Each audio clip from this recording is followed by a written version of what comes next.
கிரிவலம் வந்திட துணை வரும் சிவனே, கேட்டதை கொடுக்கும் தெய்வம் சிவனே, நெறியுடன் வாழ்ந்திடச் செய்வான் சிவனே, அண்ணாமலையில் அருளும் சிவனே.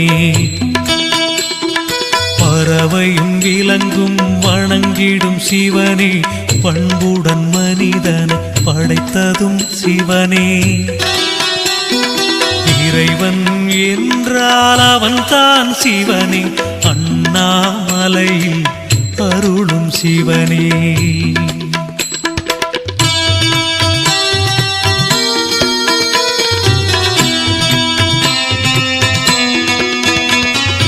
அலையும் மனதை அடக்கிடும் சிவனே, ஆத்ம நிறைவினை தருபவன் சிவனே, கலைகள் செழித்திடச் செய்வான் சிவனே,